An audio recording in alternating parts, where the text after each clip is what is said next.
दिल्ली के कथित शराब घोटाले मामले में गुरुवार को प्रवर्तन निर्देशालय के सामने पेश होने के लिए दिल्ली के मुख्यमंत्री अरविंद केजरीवाल द्वारा समन को नजरअंदाज करने का फैसला एजेंसी के लिए हैरान करने वाला था। सूत्रों ने केजरीवाल के आखिरी मिनट में समन पर पुनर्विचार करने की बात को खराब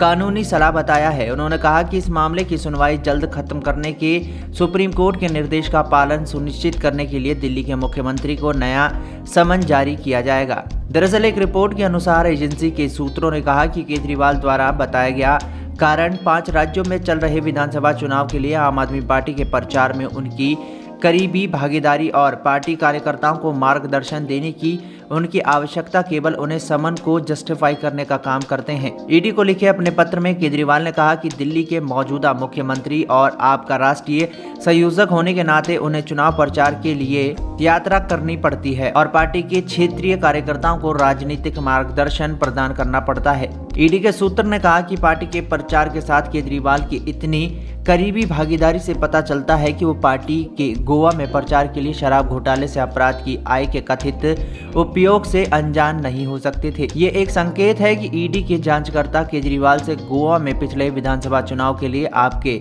चुनाव प्रचार में उनकी भागीदारी के स्तर के बारे में पूछताछ के लिए उठाए गए आधार की ओर इशारा कर सकते हैं।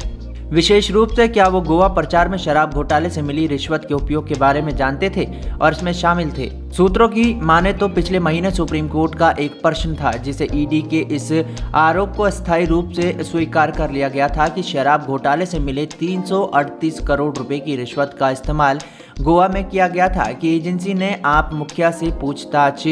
क्यों नहीं की, जब इसने आरोप लगाया था कि रिश्वत का इस्तेमाल गोवा में प्रचार के लिए किया गया था, जिसके कारण एजेंसी ने अदालत को बताया था कि वो आपके मुखिया पर सवाल जवाब करना चाहती है, जिससे केजरीवाल के लिए समन का मंच तैयार हो गया। हालांकि अगले दिन सुप्रीम कोर्ट ने यह स्पष्ट किया था कि यह बात सिर्फ एक कानूनी प्रश्न था और किसी भी राजनीतिक दल को फंसाने के लिए नहीं। सूत्रों ने केजरीवाल के इस आरोप को खारिज कर दिया कि ईडी भाजपा के इशारे पर काम कर रही है। उन्होंने जोर देकर कहा कि एंटी मनी लॉन्ड्रिंग एजेंसी एक पेशेवर यूनिट है जो मानक संचालन प्रक्रियाओं के अनुसार जांच करती है, जो जांच पड़ताल में ईमानदारी सुनिश्चित करने के लिए क्या करे और क्या ना करे की विस्तृत जानकारी देती है। एक वरिष्ठ अधिकारी ने कहा कि अन्य मामलों की जांच की तरह इस मामले में भी हमारी जांच विभाग स्तरों पर न्यायिक जांच के अधीन है। उन्होंने ये भी कहा कि एजेंसी अपनी जांच बहुत सावधानी से करती है। अब ऐसे में केजरीवाल अगर एक बार फिर ईडी के समन जारी करने के बाद पेश नहीं होते हैं तो ऐसे में केजरीवाल के खिलाफ अब ईडी सख्त कदम उठा सकती है। ऐसे में केजरीवाल की गिरफ्तारी भी तय मानी जा रही है। कहीं ना कहीं केजरीवाल को ये डर जरूर सताने लगा है कि ईडी के सवालों से आखिर कैसे बचा जाए, जिसे देखते हुए केजरीवाल ने ईडी के समन का अपमान करते हुए वहां न जाने का फैसला लिया और ईडी को पत्र लिखकर कहा कि वो उनके समन को रद्द कर दें।